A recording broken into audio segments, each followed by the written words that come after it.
Assalamualaikum warahmatullahi wabarakatuh. Sudah hadir Bapak Profesor Dr.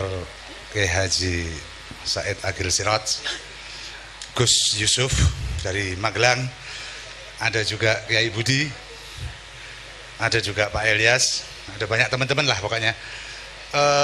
Supaya lebih hangat, monggo Anda maju saja, yang di luar kasihan. Nek iso mepet, wis mepet pol iki. Ya, selamat datang Pak Said Agil Siraj di Suluk Maleman. Ya selawatan, selawatan.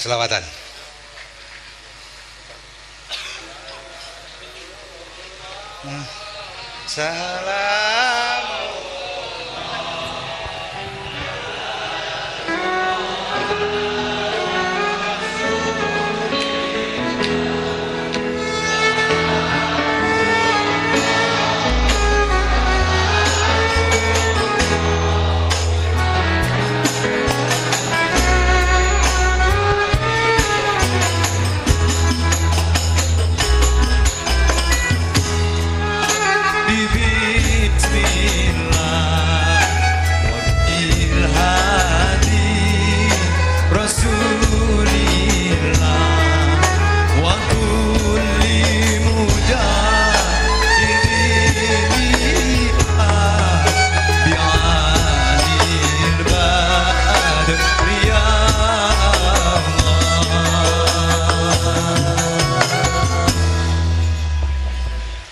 Assalamualaikum warahmatullahi wabarakatuh.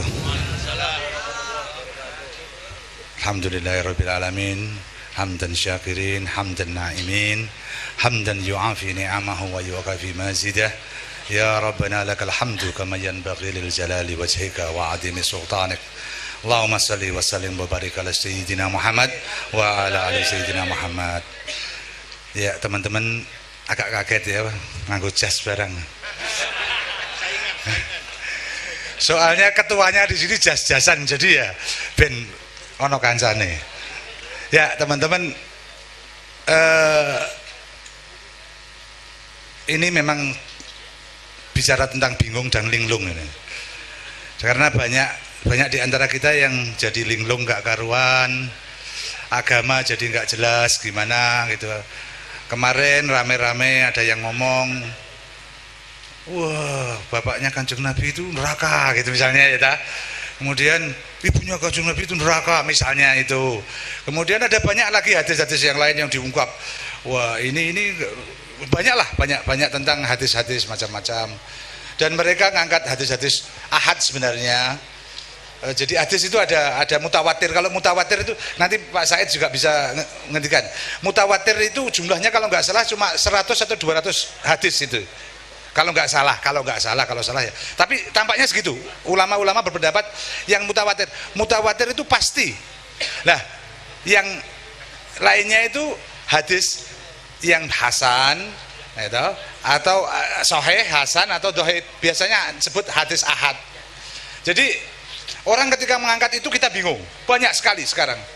Banyak hal-hal yang membuat kita janjane agama ini gimana, membuat kita linglung gak karuan. Ada yang menafsirkan secara luar biasa bebas, ada yang begitu keras. Jadi kita dihantam antara yang dua sisi ya. Sisi satu sisi yang sangat liberal, sisi satu sangat ketat. Akhirnya yang benar gimana kita nggak tahu. Itu satu persoalan kita dalam beragama, belum dalam bernegara. Dalam bernegara kita juga bingung, kita ini mau gimana negara kita. Ada siapapun saja boleh bicara, kadang-kadang dengan ngawur misalnya. Artinya demokrasi kita yang sangat liberal ini membuat kita wes dalam beragama linglung, dalam bernegara bingung. Jadi teman-teman, kita hari ini dihadapkan dengan realitas-realitas yang sangat keras. Belum skala global, belum skala yang lain ya. Jadi ketika agama itu orang-orang baru yang datang, yang masih muda-muda, berdakwah dengan keras, dengan apa-apa dalil. Oke, dulu kita pernah bahas bahwa ada dalil-dalil tertentu yang kita harus manfaatkan, harus gunakan. Tapi bahwa hidup itu tidak hanya dengan dalil saja. Yang didalil itu kan yang larangan-larangan. Yang tidak ada larangannya itu boleh dilakukan. Loh, sekarang Anda mau berjalan, dalilnya apa jalan itu? Anda mau jualan, dalil ditanya, dalilnya apa? Wah, akibatnya Anda nggak bisa berbuat apa-apa. Kita dipagari di mana-mana sehingga tidak punya kreativitas apa-apa. Kreativitas kita dipotong di jalan. Dan kita ketakutan, kok gek mlebu neraka. Wah, neraka bahaya apa ya? Jadi ada banyak hal yang nanti kita bahas, dan saya ingin karena Pak Said insya Allah bisa enjoy ya, kalau nanti tanya jawabnya macam-macam, mudah-mudahan ngantean jam piro Pak Budi? Gaspol sampai jam berapa? Ambuh gak tanggung jawab aku. Ya, artinya kita bahas. Saya nggak perlu banyak bicara, nanti kita pancing lagi yang persoalan-persoalan aktual kita apa. Sekarang banyak di antara teman-teman yang bingung. Madhab aja bingung. Oh, kadang-kadang sembayangnya bingung kok. Gitu. Sing ora sembayang malah sing bingung. Jadi kita harus mengembangkan bagaimana beragama yang tepat di masa sekarang. Bagaimana bersikap yang tepat di masa sekarang. Dalam sekian banyak tantangan yang luar biasa. Kita berhadapan dengan televisi, kita berhadapan dengan gadget, kita berhadapan dengan macam-macam tantangan yang luar biasa masuk ke rumah tangga kita. Kita dididik dengan sinetron, kita dididik dengan film-film yang tidak bermutu. Dan sekarang begitu liberalnya zaman sekarang. Kisah Injil, kisah Taurat pun berani dirubah. Kalau Anda nonton film Noah itu ceritanya tentang Nabi Nuh, tapi dipelesetkan semua. Kalau Anda nonton tentang film Nabi Musa, itu ceritanya, struktur ceritanya Nabi Musa, tapi ceritanya sudah berubah jauh dari apa yang ada di Injil dan Taurat, apalagi di Al-Quran. Jadi masa kita ini informasi begitu bebas, tapi kita juga bagaimana menyaring itu sehingga kita tidak menjadi korban, menjadi linglung, menjadi korban dari kebebasan yang sangat-sangat amat luas ini. Jadi teman-teman, mudah-mudahan nanti kita bisa masuk. Nanti Pak Said harus dipancing dengan pertanyaan-pertanyaan yang kritis juga. Ini orang kok sakit ada ketua PBNU itu, pumpung ada ketua PBNU. Neng ojo takok dalil-dalil terus. Ya dah. Dalil-dalil pakai kiai-kiai yang biasa yang kita bisa tanya banyak lah. Yang hal-hal yang pokok-pokok yang penting, bagaimana situasi Islam sekarang, situasi di Nusantara sekarang, dan bagaimana tantangan dan bagaimana jawabannya.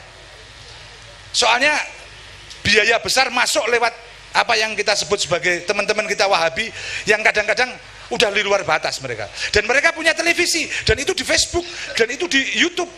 Anda bisa akses itu. Akibatnya engkau bingung dewe kowe nek melu-melu iki hukumnya kok ngene. Yang ini bilang A, yang ini bilang B, yang ini bilang C. Akibatnya kita ikut yang mana? Nah, pumpung ada Rois gitu. Rois itu ketua. Janjane Rois Am itu artinya ketua umum, tapi ini bahasa Indonesia ada ketua umum, ada Rois Am. Ya, Pak Said jenengan buka untuk pengantar, nanti Gus Yusuf nambahin. Assalamualaikum warahmatullahi wabarakatuh. Bismillah, alhamdulillah, wassalatu wassalamu ala Sayyidina Muhammad Rasulillah wa ala ahli wa sahabati wa man tabi'a hudah. Sayyidil Habib Anis Baksin, Kiai Yusuf Khudori, Kiai Budi Harjono, yang sebelahnya Kiai juga Kiai Unes, Kiai Ilyas. Alhamdulillah rekan-rekan sekalian, untuk pertama kalinya saya menghadiri acara ini, suluk malaman. Ini sangat menarik sekali dan selalu saya ikuti melalui Aswaja dan TV 9. Semangatnya semangat ijaliter, semangat ukhuwah yang benar-benar ukhuwah, tidak ada rasa ewu pekewuh, Kita duduk di sini sama, hanya kebetulan saya agak tinggi, panjenengan di bawah, beda-beda dikit lah.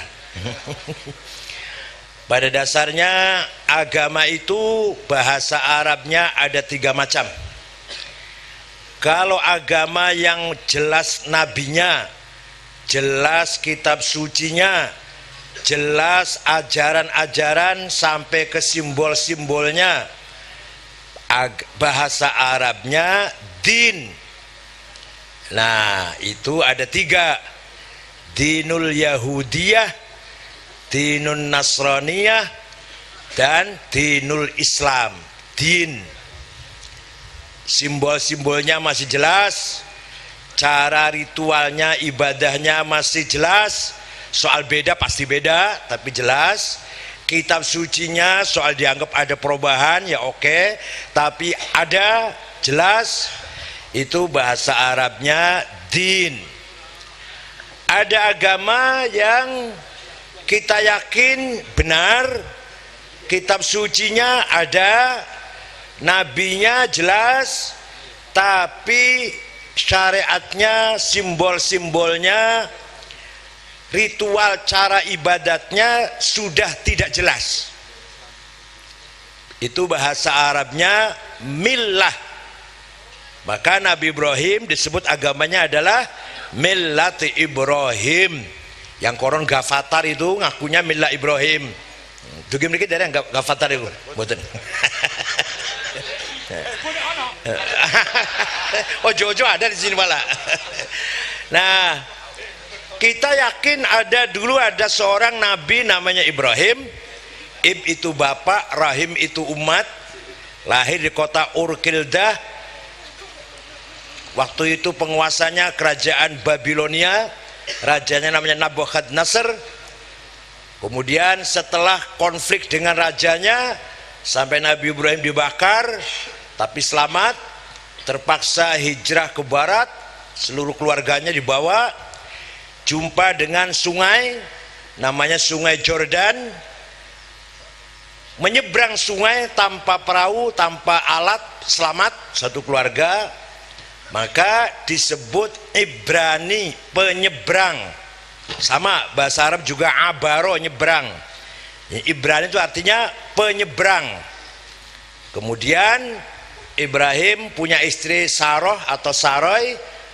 Kebetulan mandul, nggak punya anak. Terpaksa Nabi Ibrahim untuk demi melanggengkan, melestarikan bibit unggul, nikah lagi. Jadi kalau jenengan yang merasa bibit unggul, nah itu perlu dikembangbiakan. Tapi kalau bibit rendah, jangan bibit rendah. Maka Nabi Ibrahim nikah lagi dengan seorang gadis dari Mesir namanya Hajar. Istri muda langsung hamil, 9 bulan lahir, dikasih nama Yishmail.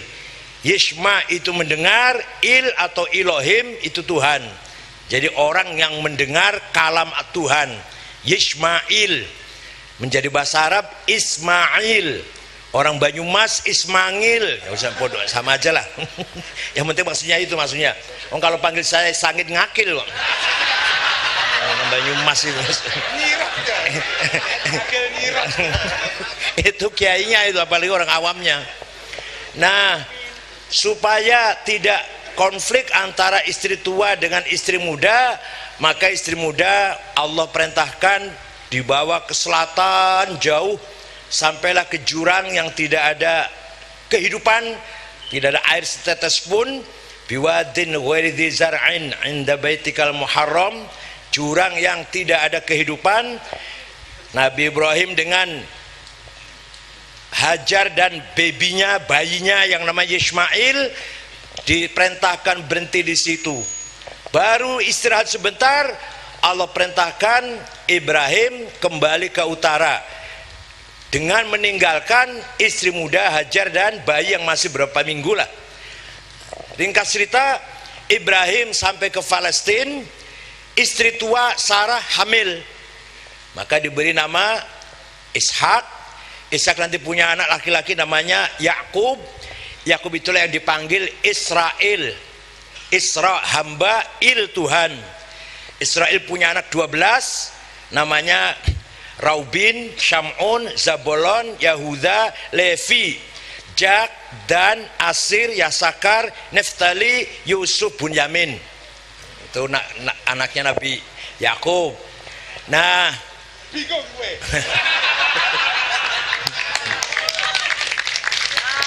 Tidak lama Ismail kehausan, kelaparan, menangis, apa yang bisa dimakan, apa yang bisa diminum. Hajar bingung, lari-lari cari apa yang bisa dimakan atau bisa diminum antara Safa dan Marwah. Ternyata tidak mendapat apa-apa. Dalam keadaan putus asa, bayi Ismail kakinya memukul-mukul tanah, lahirlah keluarlah sumber air Zam-Zam yang sampai sekarang tidak pernah berkurang apalagi habis, padahal di sekitar itu tidak ada danau, tidak ada sungai. Maka Ismail besar, kemudian ketika ada air ada kehidupan. Yang pertama kali tahu burung-burung datang ke arah air itu dari selatan, dari mana-mana berterbangan ke arah itu, diamati oleh sebuah suku namanya suku Jurhum. Suku Jurhum mengikuti arah burung, ternyata ada air. Maka suku Jurhum tinggal di situ, dan Ismail setelah besar nikah dengan perempuan dari suku Jurhum, gitu ya. Nah, itulah Ismail melahirkan bangsa Arab yang nanti diantara keturunannya adalah Nabi Muhammad sallallahu alaihi wasallam. Dan kalau Israel melahirkan beberapa nabi-nabi. Itulah cikal bakal millati Ibrahim. Nanti bisa diulang lagi cerita itu, panjang kalau cerita itulah. Nah, ada lagi agama yang tidak jelas dia itu nabi apa bukan, tidak jelas kitab ajarannya kitab suci dari langit atau bukan, ibadahnya memang begitu atau bukan. Maka bahasa Arabnya nihlah, seperti agama lokal di kita lah, Keharingan, Kapitayan, Darmo Gandul, Gotoloco, Satodarmo,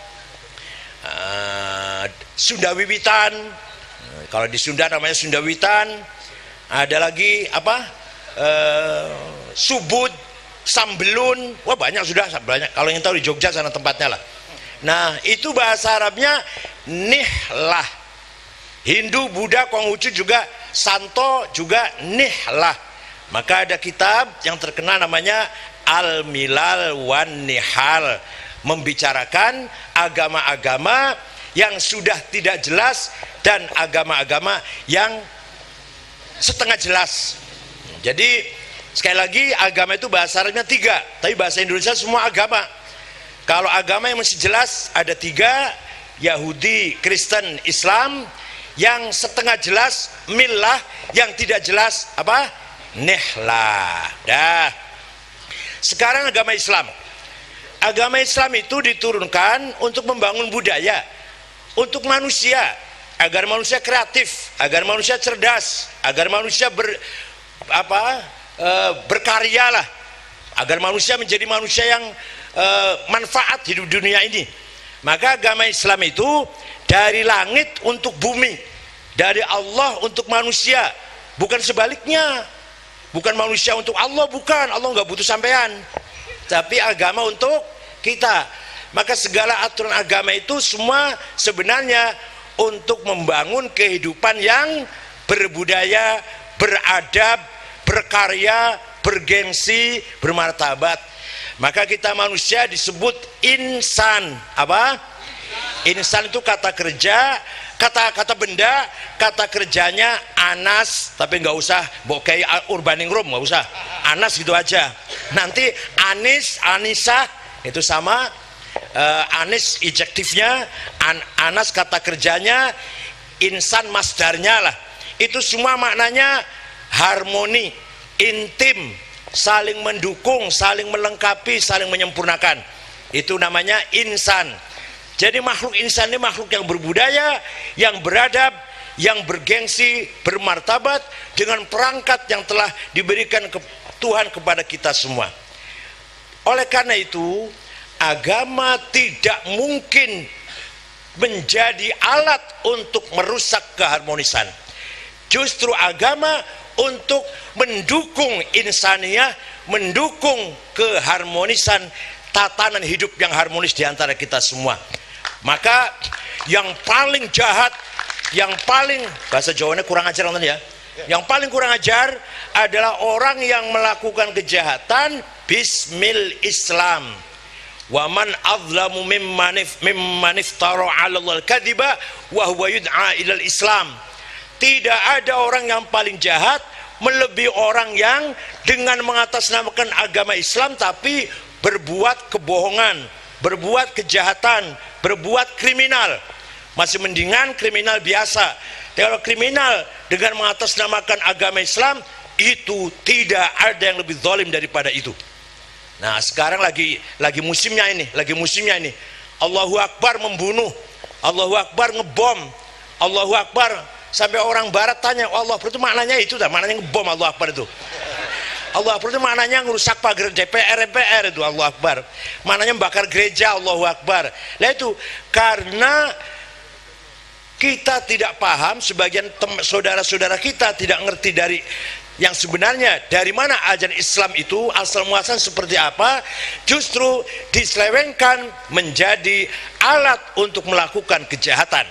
Maka akibatnya apa? Islam menjadi komoditi, Islam menjadi perdagangan, menjadi bisnis. Siapa yang danain itu nanti Allahu Akbar. Nah kalau jenengan memiliki data nggak ada yang danain kan? Nggak ada kan? Nah ini masih Islam tenanan nih, masih Islam tenanan. Tapi kalau saya didanain nggak ya, sini didanain nggak ya? Orang kuat. Jadi yang tadinya agama Islam itu nilai-nilai universal, nilai-nilai insaniah yang universal menjadi dagangan. Kalau sudah dagangan berarti untuk kepentingan. Bahasa agamanya, bahasa santrinya hawa nafsu.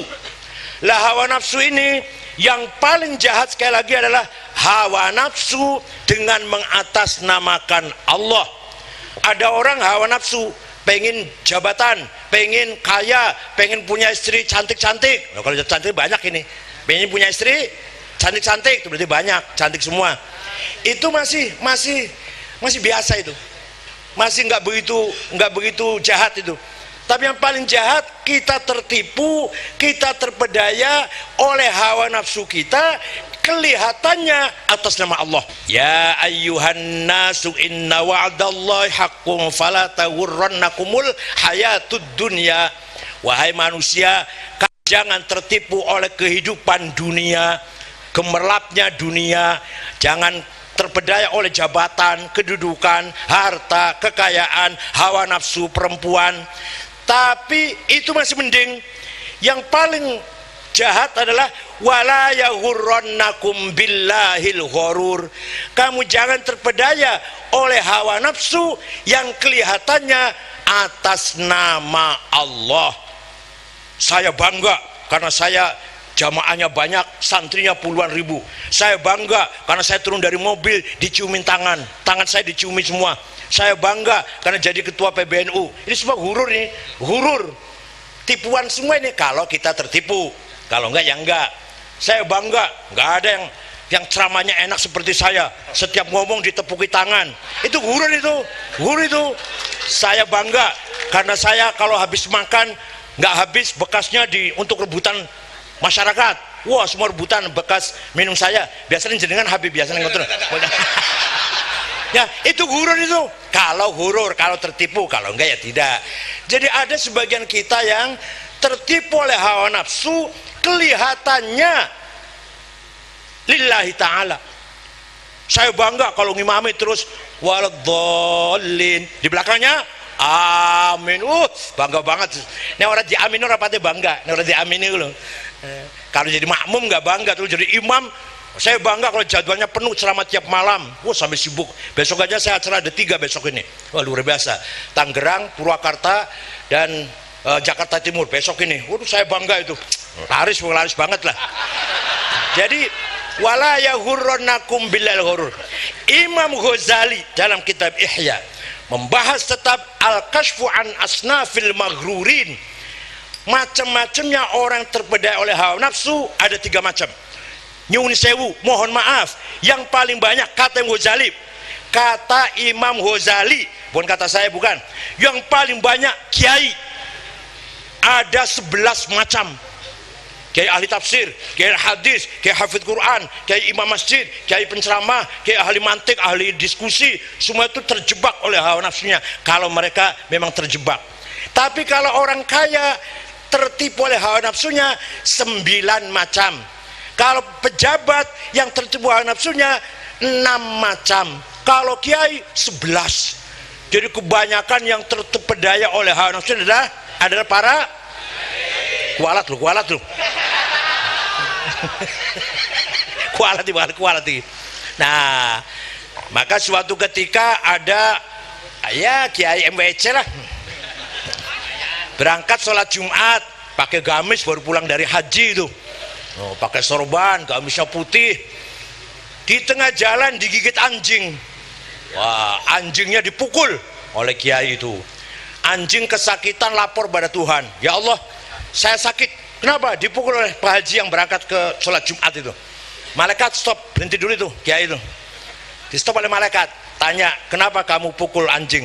Ya dia gigit gamis saya, kotor, koyak jadinya. Kemudian anjing tanyain, kenapa kamu gigit kiai itu?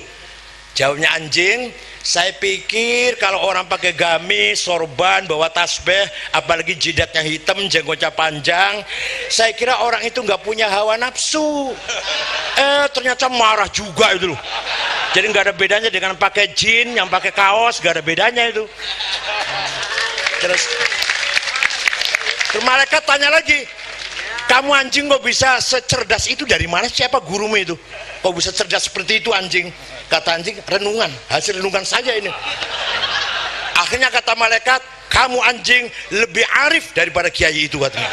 Ya Allah. Tapi nek sing dongeng sampean kiai-kiai muring lho, nek kiai-kiai nyupatani lho, makanya nek jenengan sing ngomong, jenengan sing ngendikan, jangan tiru ya. Ini cuma saya aja yang dongeng begini. Saya cuma menjelaskan apa kata Imam Ghazali. Ada orang minta-minta doa, mintanya yang dihadapan itu batu diminta, pokoknya khusyuk sekali. Saya minta selamat, saya minta masyarakat ini semuanya sejahtera, minta keadilan bisa terwujud di muka bumi ini, dikabulkan oleh Allah. Malaikat bingung, jenengan wa Allah ono wong njaluk ndonga nang ngarepe watu kok dikabulkan.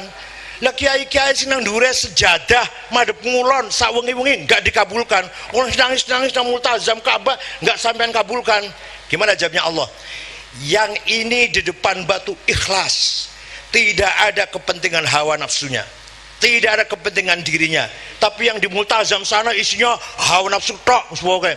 Orang njaluk ndonga, njaluk kawin maneh, orang njaluk mercy. Orang njaluk santrine ben akeh, orang njaluk ben bojone akeh, orang njaluk ben montore anyar, semuanya itu kepentingan hawa nafsunya. Tapi yang ini yang di depan batu ikhlas, maka saya kabulkan yang ikhlas ini. Tapi jojo sampean ndongeng loh, aku tok sing kena ndongeng nanti. Sampean kok kiai-kiai bendu ngene. Jadi Allah itu akan mengabulkan hambanya yang hatinya tulus ndonga karo Gusti Allah, bukan untuk kepentingan dirinya. Nah, yang saya maksud terakhir adalah Kiai Hasyim Asy'ari selama di mukim di Mekah, yang didoakan di tempat-tempat mustajab, multazam, maqam Ibrahim, Hijr Ismail, tidak ada lain, ya Allah, kapan bangsa kami merdeka dari penjajah? Selalu itu. Maka ada seorang penulis dari Mekah namanya Dr. Tariq Shihab, bukunya kecil saja, dengan judul Al-Haji Hasyim Asy'ari Awwal Wadi'i Labinatil Istiqlal fi Indonesia. Hasyim Asy'ari adalah orang pertama yang meletakkan dasar-dasar kemerdekaan bangsa Indonesia. Ini yang nulis wartawan Mekah, namanya Dr. Tariq Shihab. Oleh kita semua harus yakin bahwa kemerdekaan Indonesia semuanya adalah di antara lain sebabnya doanya Kiai Hasyim Asy'ari yang masmu', yang makbul, yang mustajab, didengar oleh Allah. Kita bisa merdeka bukan karena sebab yang lain, itu cuma syariat, tapi yang hakikatnya adalah doanya para ulama, terutama Hadratus Syekh Kiai Haji Hasyim Asy'ari. Saya kira kalau sudah begini nggak bingung ya? Enggak bingung, sudah nggak bingung. Enggak. Terima kasih. Sekian dulu. Assalamualaikum warahmatullahi wabarakatuh. Bapak Kiai Haji Said Agil yang kita muliakan, Habib Anis, Kiai Budi Arjono, Kiai Ilyas min Ma'hadil UNES.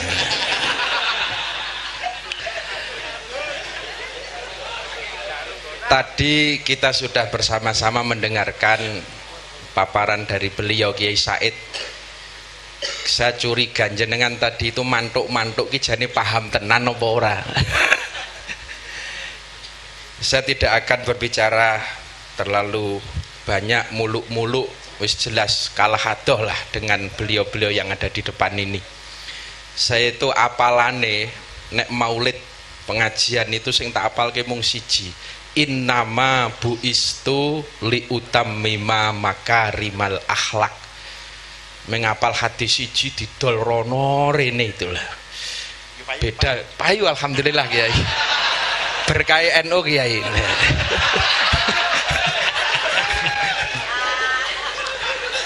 Jadi Rasulullah pernah memberikan statement bahwa saya diutus di muka bumi tiada lain adalah untuk menyempurnakan akhlak. Beliau menggunakan adat innama yang faedahnya adalah untuk koser. Ora ana liya mung kanggo nyempurnaake akhlak. Jadi beliau Nabi diutus di muka bumi ini, tugas utama yang paling pokok adalah untuk menyempurnakan akhlak. Ewadene Kanjeng Nabi memerintahkan kita sholat, kita zakat, kita puasa, kita melakukan haji dan lain sebagainya. Itu semua adalah syariat. Syariat itu maknanya adalah jalan. Ini kalau di Kebumen Kiai, bukan syariat tapi saringat. Padahal itu maknanya tadi nek sari jengat. Itu saringat. Jadi kalau ini ragilame LGBT lah, nanti malam ada sahur bersama Saiful Jamil.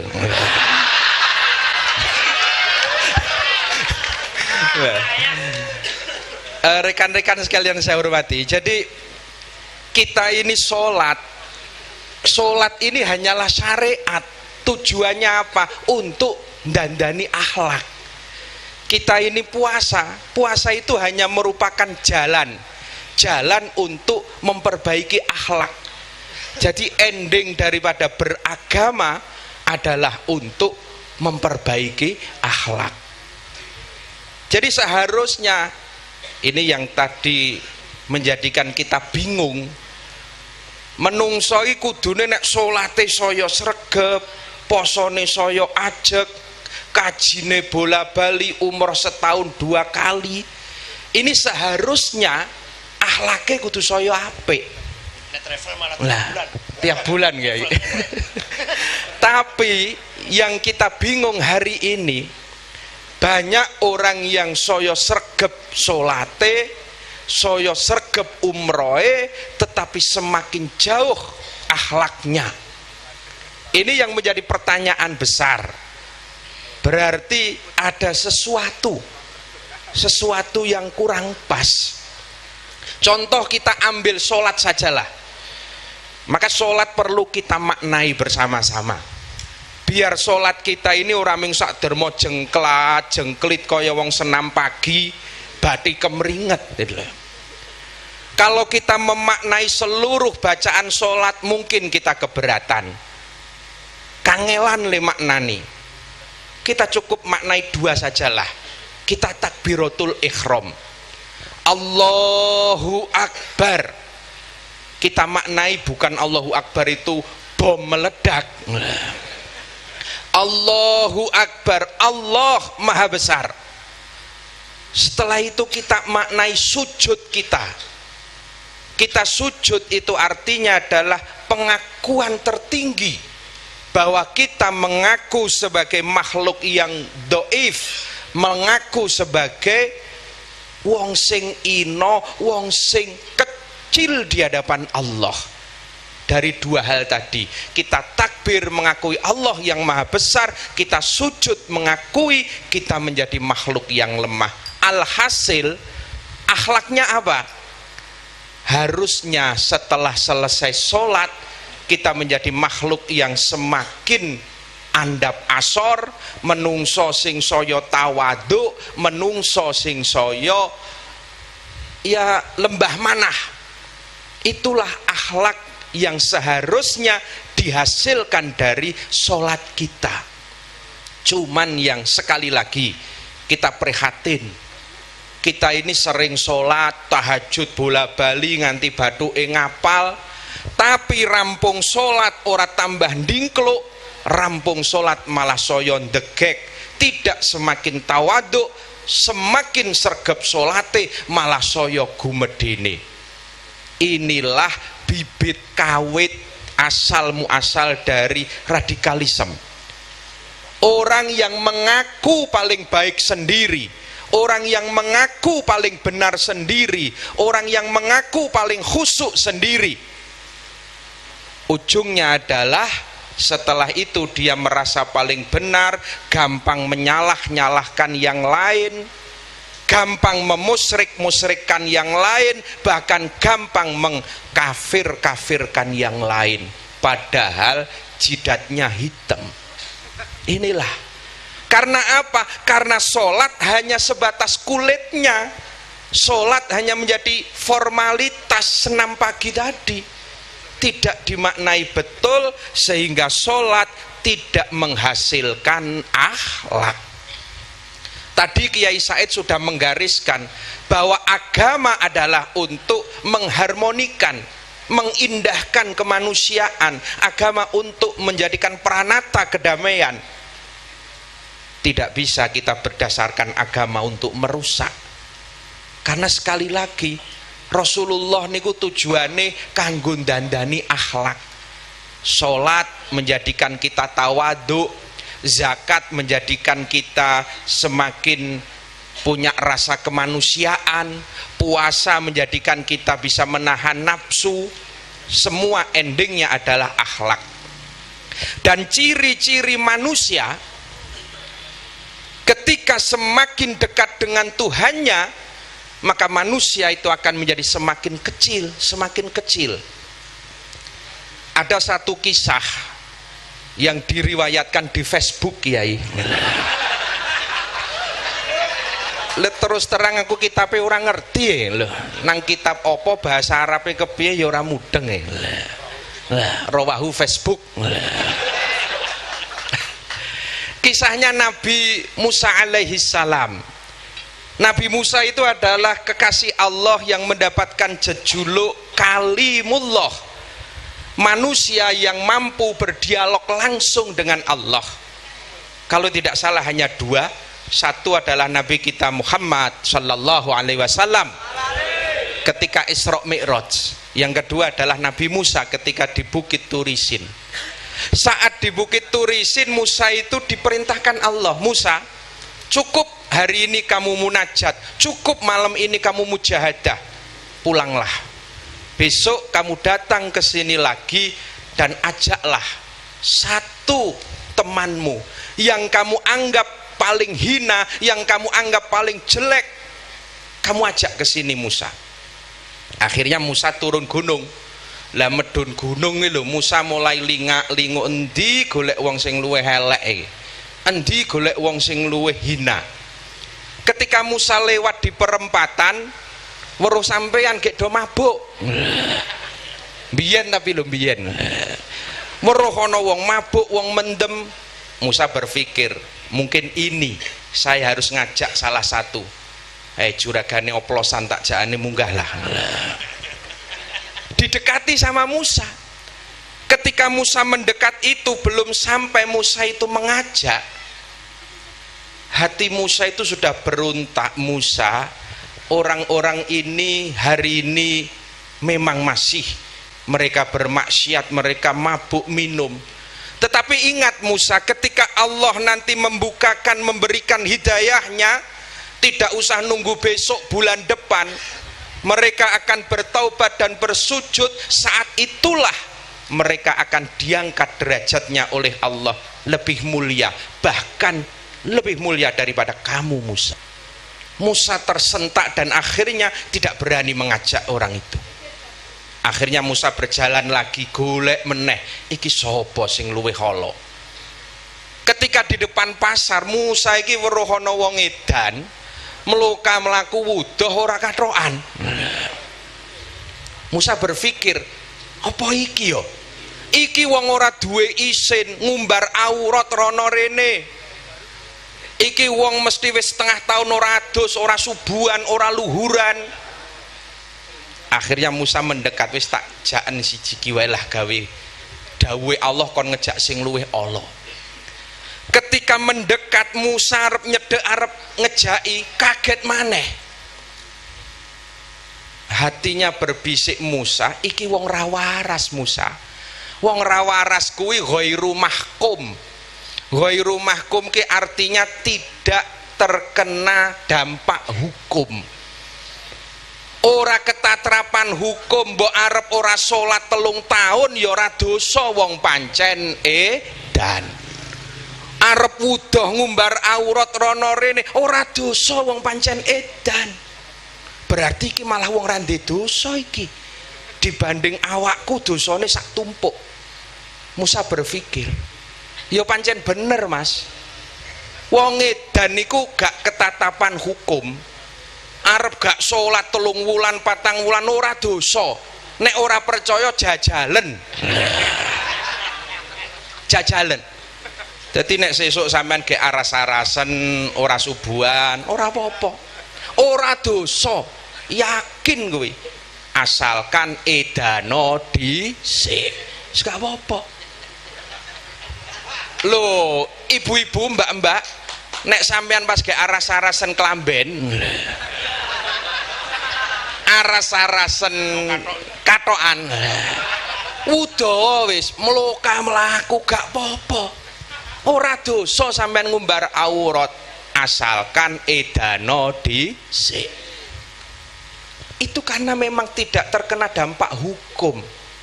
Jadi wong sing ora kewajiban sholat niku lak ming loro. Siji wong sing majnun edan, ping pindho sobi wong sing hurung balik. Jadi nek nang pati ana wong mangsane Jumatan kok ora Jumatan, padahal ketoke kae Islam, ketoke lho. Kok ora sholat, oh berarti kae wong majnun, gitu saja. Dicedhaki, lho, tapi dheweke klimis, bersih, duit ngerti, ora edan kae. Oh berarti ya urung balik ngono wae. Ora apa-apa wong urung balik kok. Lho tapi kok wis brengosen. Kok wis jenggoten, oh berarti longgor. Bongsor lah. Kita kan harus positive thinking to lah. Aja gampang ngafir-ngafirno wong, anggap bae nek ora edan ya mesti urung balik ngono wae. Itu lebih enak itu lho.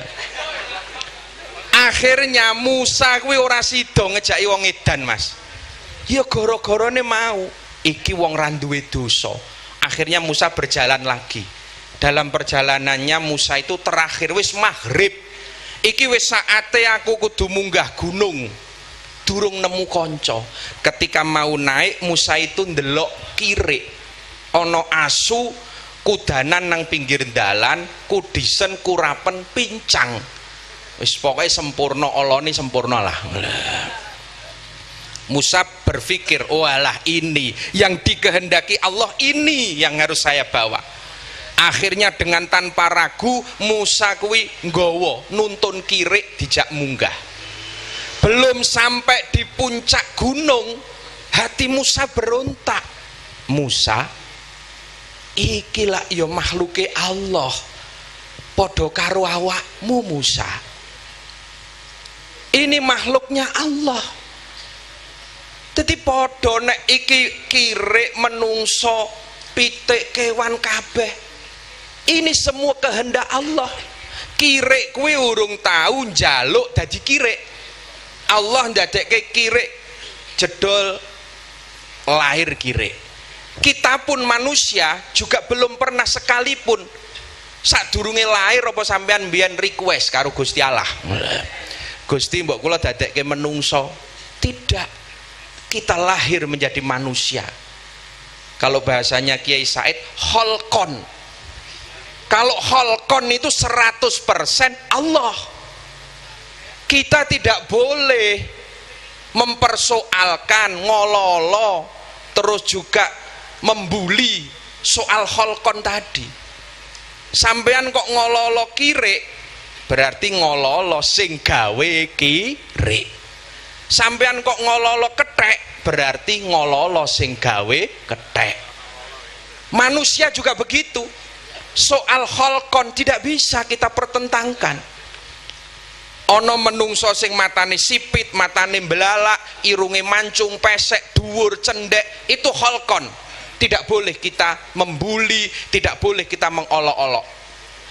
Ono wong bocah dhuwur, nek cara nggen kula iki dhuwur biasane diparabi diundang. Ter genter. Ora kena sampean ngolok ngono kuwi. Kae dhuwur dudu karepe dhewe. Itu Allah sing ndadekke dhuwur. Begitu pula ketika ada orang pendek lewat, kamu tidak boleh berbicara soal fisik. Ono wong pendek lewat kok daru-aru Kang nek mlaku ngadeg Kang, ngadeg Kang. Kuwi asli dhuwure sakmono kuwi. Allah sing gawe kuwi. Sampean kok ngololo kuwi berarti ngololo sing gawe. Allah itu. Ada orang yang matanya sipit, kulitnya hitam. Cina-Cina itu nggak ada yang minta dilahirkan menjadi Cina. Masa kemarin pas jalan-jalan di kota itu ndelok melaku bareng weruh Cina cilik. Aku ngomong karo koncoku, ya kasihan ya kecil-kecil udah jadi Cina dia. Iki kecilek pancen Gusti Allah sing dadekke. Ono sing kulite ireng, orang Papua nggak minta dia dilahirkan menjadi Papua. Maka soal kulit, ras tidak boleh dipertentangkan, tidak boleh dipersoalkan. Ketika hari ini Barat ngomong anti ras, anti perbedaan warna kulit, Rasulullah lah yang pertama kali berbicara tentang anti ras, anti warna kulit, semua sama di hadapan Allah Subhanahu wa ta'ala. Innallaha la yang ila atsamikum wala ila suwarikum. Allah tidak akan melihat warna kulit kamu. Allah tidak akan melihat rambut kamu, tidak akan melihat hidung kamu, tidak akan melihat jabatan kamu. Yang dilihat adalah qulubikum wa a'malikum. Maka kita sebagai orang Indonesia harus bangga. Saya heran, ono wong Indonesia kok ora bangga dadi Indonesiane. Ijik kepengin dadi wong Arab. Biasane ngundang wong tuane pake mboke, tiba-tiba sekarang menjadi abi umi. Ijik kurang marem to dadi wong Pati sampean. Ijik kurang marem dadi wong Jawa. Itu yang terjadi. Tetangga sebelah saya begitu, kuliah nang UIN ke oleh rong semester, bali-bali berganti kostum. Biasanya jilbab pendek, sekarang jilbabnya segini. Pulang-pulang petuk mbokne wis langsung umi. Mboke lho nganti kaget. Umi ki sapa, Nduk? Le umi niku sampean. Oh, aku jenenge ganti umi to. Kaget.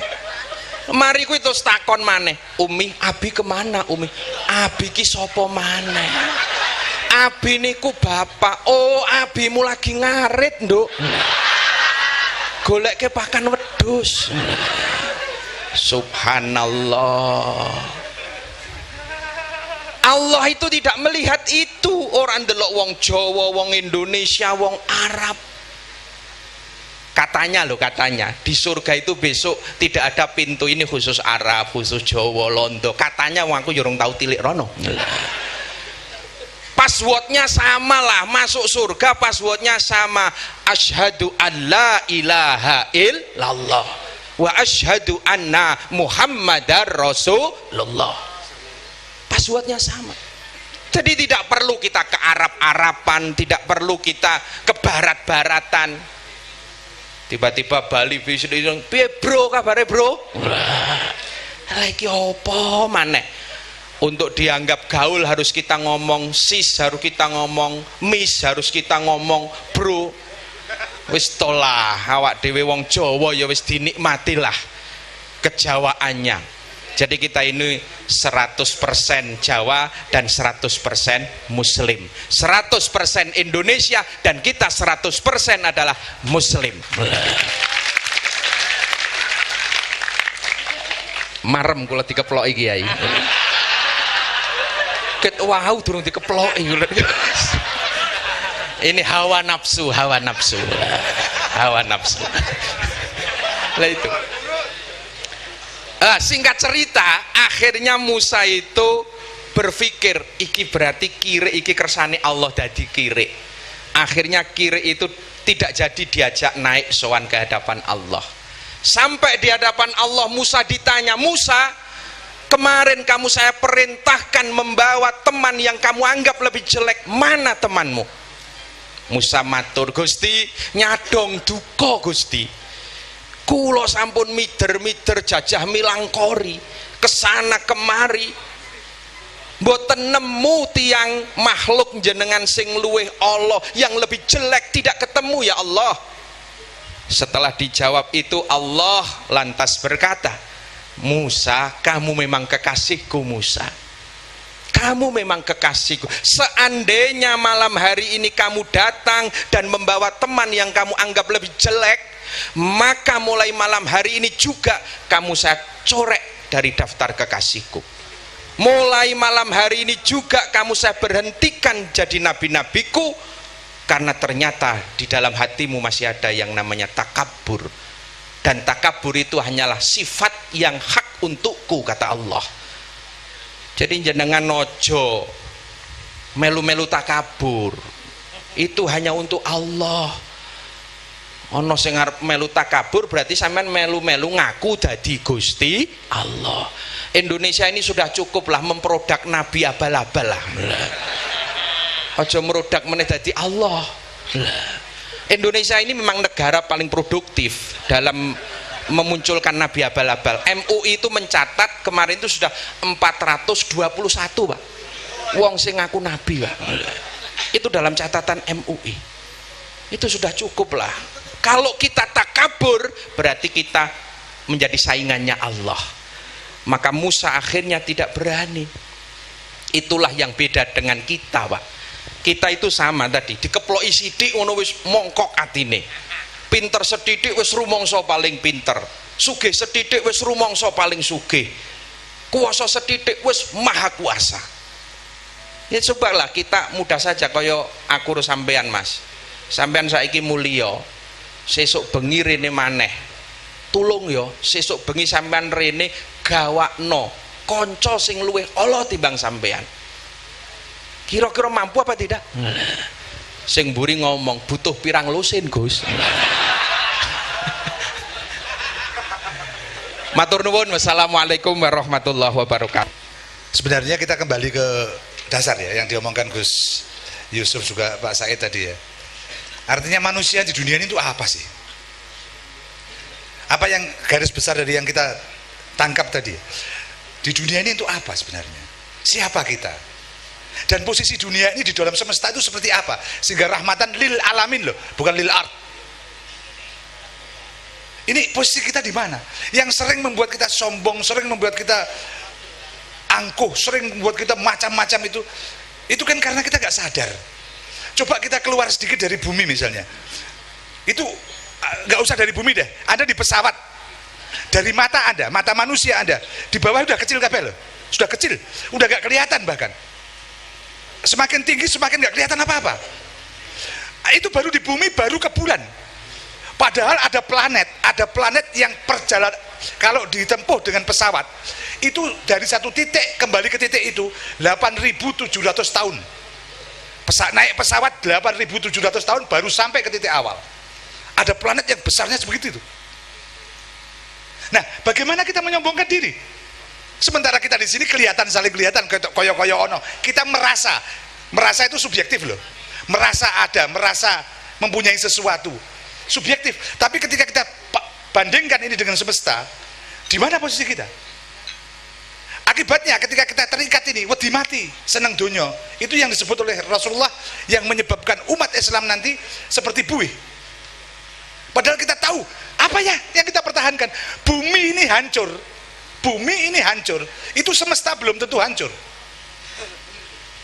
Karena bumi itu hanya bagian kecil dari semesta. Dan kita bagian kecil dari bumi. Kenapa kita bersombong-sombong? Juga dalam agama. Kalau kita sadari itu, insan itu benar-benar menciptakan bagaimana kita menjadi umatan wasatan, menciptakan keharmonisan, menciptakan kesadaran itu. Karena ini di sini cuma mampir ngombe lah, lewat lah. Nanti ada sesuatu yang lebih besar yang kita akan temui. Tapi kita lupakan itu. Kita gontok-gontokan di sini seolah-olah hukum itu pasti, padahal balik itu sampaikan kan, menyampaikan. Balik itu menyampaikan, tapi sekarang nggak menyampaikan, paksakan. Kan gitu kan? Pakai dalil-dalil paksakan. Mulanya itu supaya agak kita perlu merenung bersama lah untuk bahwa kita ini berdosa bersama. Ilas ya. Oke, teman-teman, supaya ada jarak, nanti Pak Budi nyanyi Madura campur Sunda. Ya ilas. Monggo. Ilahilas ulil fitnah si Allah wala aqwan ala nari jahim wahab li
Assalamualaikum warahmatullahi wabarakatuh. Kepada Romo Kiai Haji Sangit Akil Siraj, Gus Yusuf yang kena kita kangen malam hari ini, juga Bebanis dan Kiai Ilyas.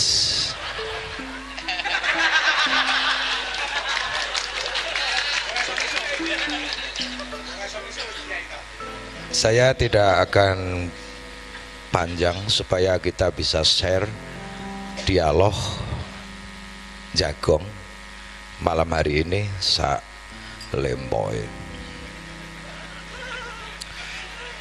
Untuk mengatasi soal setengah linglung dan setengah bingung, kita merujuk ke sebuah teks bagi yang kami dalilen sangka Quran sing mengalami sudut pandang setengah linglung mbek bingung iki mau-maune iki malah malaikat.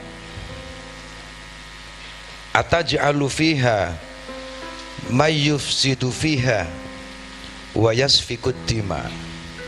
Lho jenengan niku napa ajeng ndamel menungso sing senengane menumpahkan darah.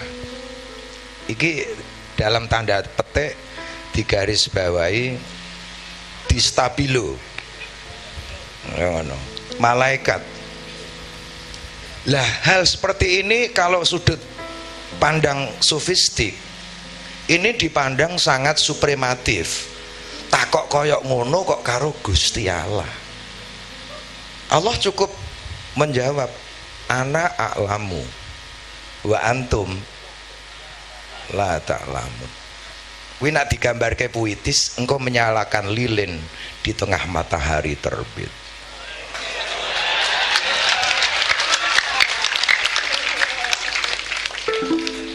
Atau engkau berenang padahal sudah numpak perahu Nuh. Untuk apa kamu engkek? Nah, ini saya ngerti bahasa pesantren, engkek. Itu. Maka lebih indah apa coba dimiliki oleh Adam alaihi salam. Coba Anda simak tangisnya.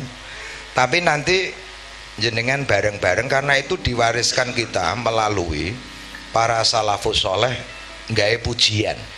Pujian kira antara azan karo iqomat dalam sudut pandang Rasulullah sebagai waktu mustajabah, diisi donga-donga melalui pujian. Jadi sing ngarani pujian kuwi bid'ah, kuwi this is man of pekok and lola.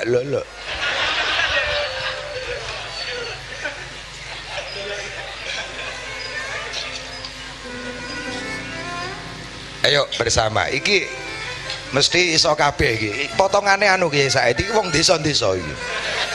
Ndelok raine ketok. Ya kaya raiku barang.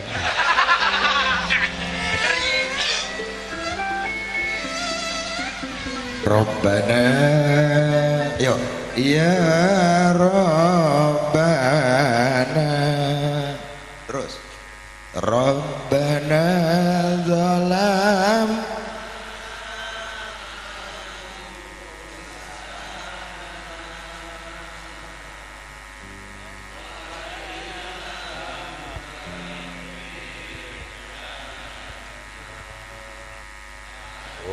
وارحمنا لنكونن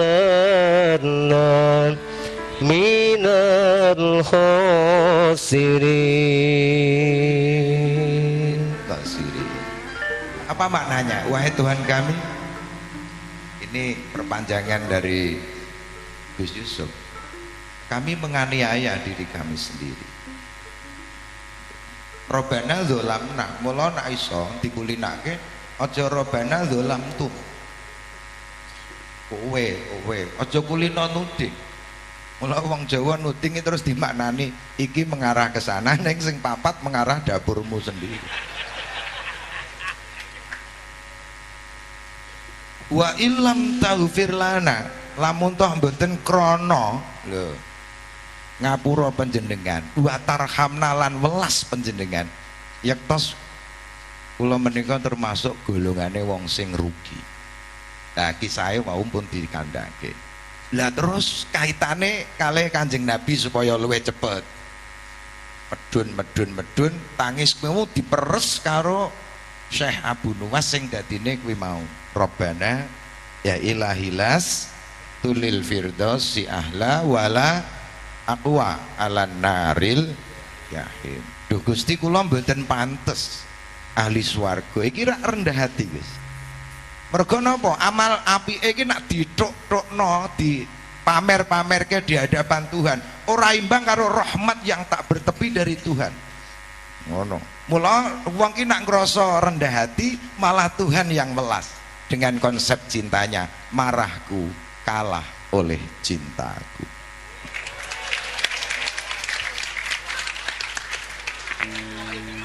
Yen marem soalnya sing keplok ki ya urung karuan paham gitu. Lah apa meneh sing ora keplok lah kuwi. Jelas lho lho.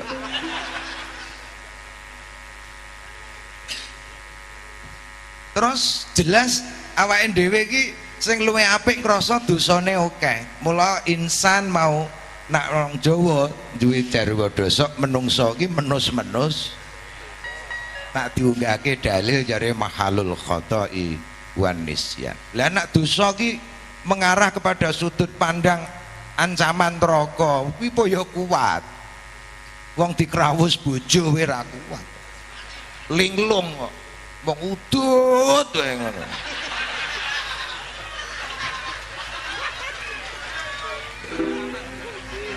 Iya. Lho, kiai-kiai ngene iki kajian ki nak pas nok kene, nok omah entek riwayat.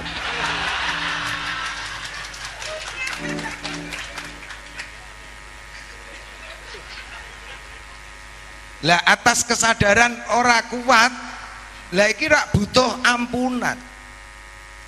Lah engko ditembuske nek gone ayat qul in kuntum tuhibbunallaha fattabi'uni.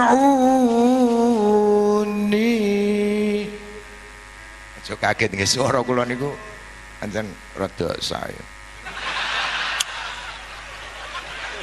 Lho niku nembe swara sing nomor 3.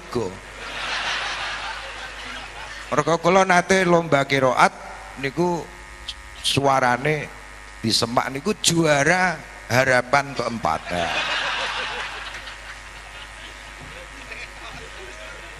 Cobi fattabi'uni yuhibbukumullah wa yaghfir lakum dzunubakum wallahu ghafurur rahim. Tetesannya itibak Rasul yang disebut Gus Yusuf jalan tadi, yang kita lakukan dengan jalan-jalan syariah tadi, itu menyebabkan turunnya apa? 2. Allah mencintaimu, Allah mengampunimu. Mula Mbah Surip dulu ke tempat saya itu kan takjak maulid. Lah pas nongkono ono ayat laqad ja'akum rasulun min anfusikum aziz karo haris kuwi. Lah aziz kuwi Mbah Surip nak dimaknani iki gendong donya akhirate karo umate. Mula lagu tak gendong kae karangan kuning wong-wong do ora mudeng. Lah terus piye saire digarap ngono, tak gendong kemana-mana, tak gendong kemana-mana gitu. Where are you going? Okay, my darling, where are you going? Okay, I am walking. What the meaning of I am walking? tak gendong, tak tanggung donya akhiratmu melalui mahabbah Rasul. Tak gendong kemana-mana, tak wes engko kesuwen aku. Terus meneh aransemen meneh lagu apa Jal? Asale tak wacake kullu nasiniamun fa idza matu intabahu. Wong urip ki jane do nglindur nglilire nak wis mati. Ning ngelilir ki aja ngenteni jasadmu, rohnya hilang. Tapi sekarang dengan apa? Mengabaikan aspek linglung dan bingung. Di balik selubung linglung dan bingung, maka Tuhan bermahkota di hatimu dan cinta menjelma pada dirimu. Aku ngomong daki-daki, aku waktu nak nutupi anune Kiai Said. Karo Gus Yusuf. Jadi iki mata rantai rendah hati sing disebut karo Gus Yusuf akhlakul karimah li utami makarimal akhlak. Makarim ini kalimat yang menunjukkan bahwa hidup itu proses. Ngono lho. Dadi nek agek tingkatan ngene ya aja pok-poyoki, ngene aja poyoki. Nak cara Syekh Rumi, nak kowe rumangsa wis genah, aja mbalangi wong sing nok tangga sak ngisormu. Lebih baik ulurkan tanganmu, ambil tangan dia untuk pada reposisi sama dengan keindahan hatimu. Iki lah supaya engko uraine rada anu wong wis anu awit mau saiki tak suguhi karena Kiai Said ini from Cirebon dekat dengan Sunda, maka kita angkat tapi jenengan sing selawatan, sing ra iso pokoke tok-tok mangap-mangap lah. Allah, sepiran juga ini. Allahumma salli salim ala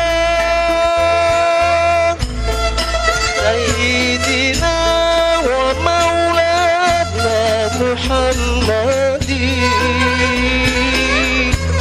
Allahumma syuril Islam wal muslimin wa ahlikir kafarata wal dhalimin.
mobil jagongan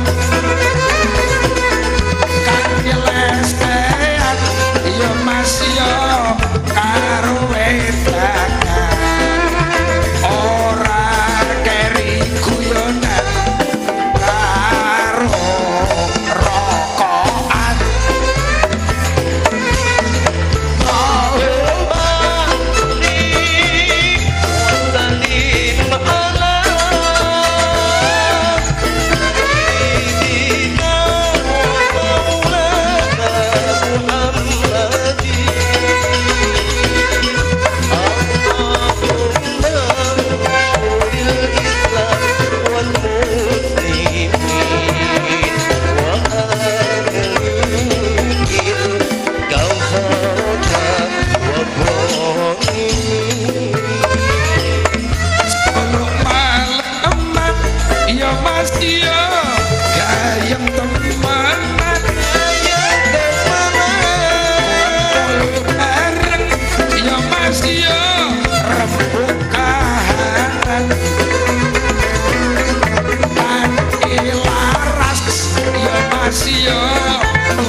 Masih